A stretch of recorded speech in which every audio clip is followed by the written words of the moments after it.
prix d'Harcourt nous était proposé il y a une demi-heure sur l'hippodrome des Princes de Condé. C'est Clouds of Star monté au millimètre par Michael Barzalona qui s'est imposé. Le même Michael Barzalona que nous allons écouter car Miguel l'a rencontré. Michael, bravo. C'est la différence entre la bonne course et la mauvaise course. Tout à l'heure, il n'y a personne qui peut te ramener et là, ça a été le cas. Oui, exactement. J'ai quand même une bonne course avec et c'est vrai que quand il se montre comme ça, il est assez décisif dans son accélération. On sent que tu es venu une première fois au bras et tu as senti que tu avais la mesure après une petite claque et ça l'a fait facile. Oui, exactement. C'est un cheval, il adore avoir des chevaux devant lui et des chevaux à passer.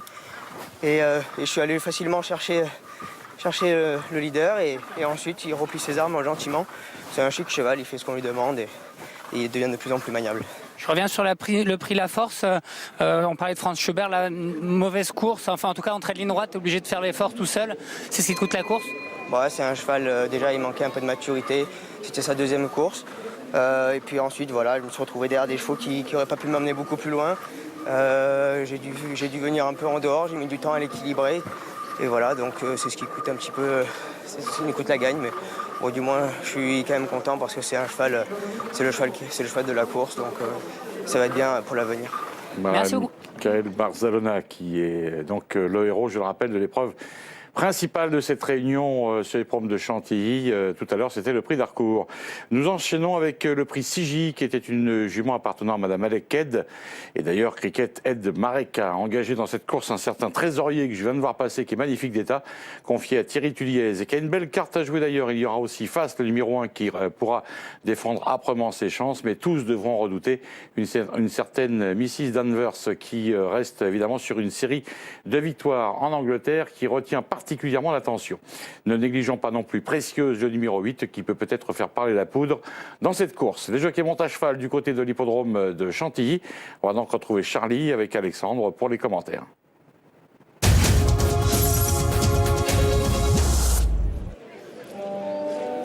Et oui, les 3 ans qui s'affrontent donc dans ce sprint, le prix Sigi. Dernier groupe 3 de cette journée. La favorite, vous l'avez à l'image, elle nous vient d'Angleterre. C'est le numéro 6, Mrs. Danvers, qui est confiée à Richard Kingscott. Alors, elle a une histoire quand même assez incroyable. Elle est invaincue en 5 sorties. Déjà, ça c'est peu commun.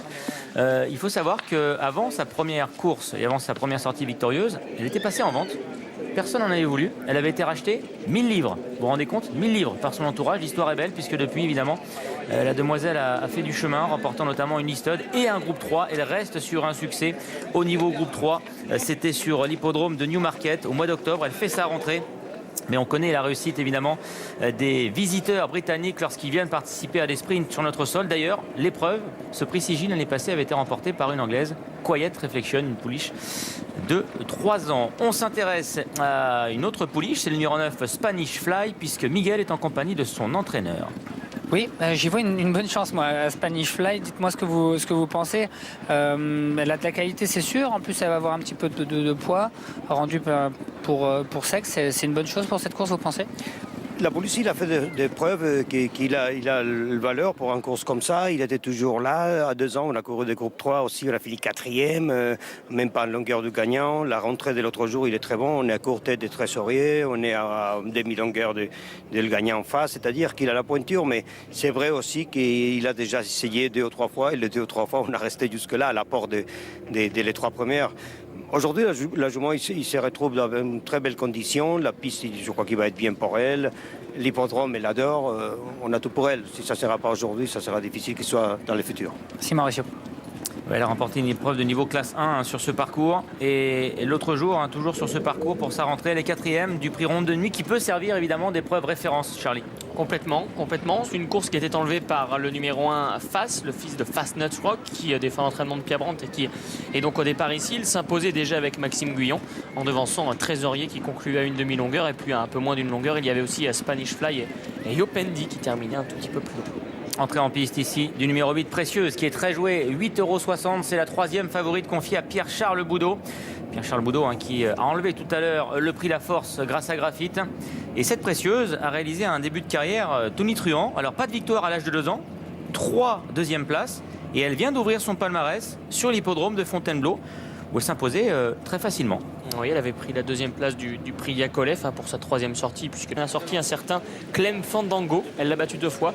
Et ce Clem Fandango, il est 3e de Lady Aurelia et d'Aljora dans les Queen Mary Stakes. Voici peut-être, Charlie, je vous coupe parce que c'est la meilleure chance française, a priori, Fas qui vient de remporter l'épreuve référence. Et si j'étais pas d'accord avec vous, Alexandre. Ah bah écoutez, alors on va tout de suite regarder la course de référence et ensuite vous m'expliquerez pourquoi. Ce jour-là, il devançait Trésorier, il devançait Spanish Fly, il devançait également Youpendi.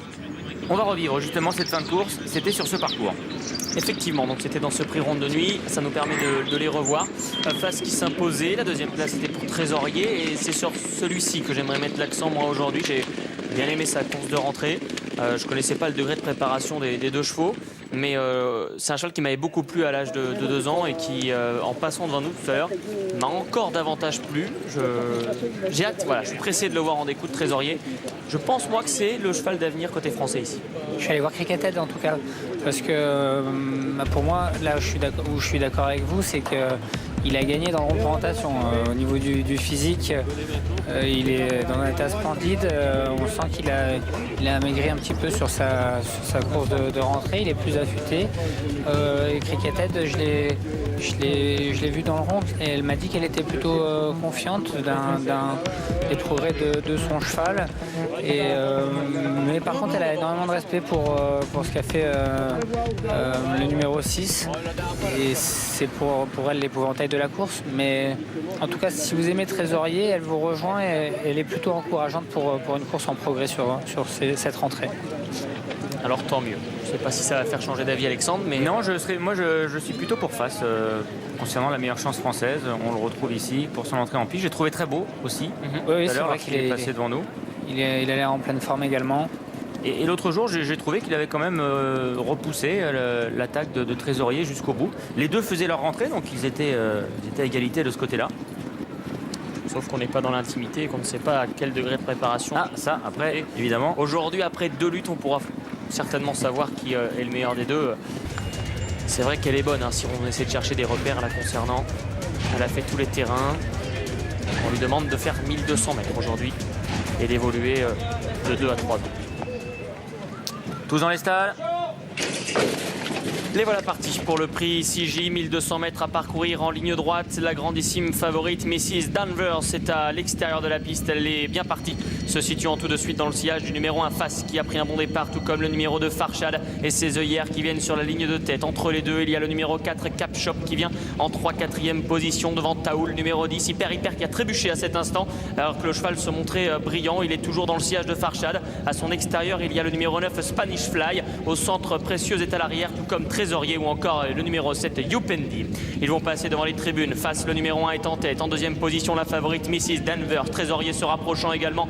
3e tout près devant Précieuse qui suit les animateurs. Farshad commence à être sollicité, au contraire du numéro 10 Taou qui est sorti de son dos maintenant. On tente de revenir de l'arrière-garde avec également le numéro 9 Spanish Fly. C'est toujours Face qui a le meilleur. De bonne longueur maintenant sur Mrs. Danvers. Trésorier en 3e position qui ne semble pas accélérer. Précieuse en revanche refait du terrain. La favorite est battue maintenant pour la victoire. C'est Face, le numéro 1 qui a pris le meilleur à distance. Il y a Précieuse et Trésorier qui vont lutter devant Cap Shop qui refait du terrain. Mrs. Danvers est en 5e position et va être débordée par Spanish Fly. La victoire est facile et belle pour le numéro 1 Face qui s'impose ici dans le prix CJ. 2e place pour le 8 Précieuse, c'est plus pointu ensuite. Le 9 Spanish Fly a très bien terminé à l'extérieur du 3 Trésorier et du numéro 4 Cap Shop. Démonstration de la part de Fas qui double la mise après avoir remporté le prix Ronde de Nuit et la Listed. Il remporte ici le groupe 3, le prix CJ, l'entraînement de Pia Brandt et la monte de Maxime Guyon. Il a laissé sur place ses adversaires, dominant le numéro 8 Précieuse qui a bien accéléré pour finir. On affichera ensuite une photographie pour la 3e place entre le 9 Spanish Fly, le 3 Trésorier et le 4 également Cap Shop. Si l'autre jour il y avait eu assez peu d'écart entre Face et Trésorier, là évidemment l'écart est beaucoup plus important. Là j'ai ma réponse. Vous voyez Alexandre, bien vu en tout cas à vous. C'est vrai que Face a gagné très facilement, de manière autoritaire aujourd'hui. Déception en revanche avec l'anglaise qui était favorite, Mrs. Voilà. Danvers. Je suis pas sûr que la distance en excuse parce qu'elle a quand même été battue de bonne heure aujourd'hui. Alors peut-être qu'elle manquait de préparation, peut-être qu'elle n'évoluera pas de 2 à 3 ans. Elle n'a pas une bonne course aussi, je pense que c'est important. Elle avait un numéro compliqué, elle n'a pas vraiment le jour parce que Trésorier lui a pris dans un premier temps son dos. Ensuite, Face s'est rabattu un peu, donc il a enlevé le dos à tout le monde. Et il gagnait la manière des forts. Les autres ont subi sa loi, sa vitesse de base qui est impressionnante. C'est vrai qu'après on est plutôt revenu de l'arrière-garde, hein, Miguel, avec Précieux qui est deuxième et donc le 9 Spanish Fly qui est troisième.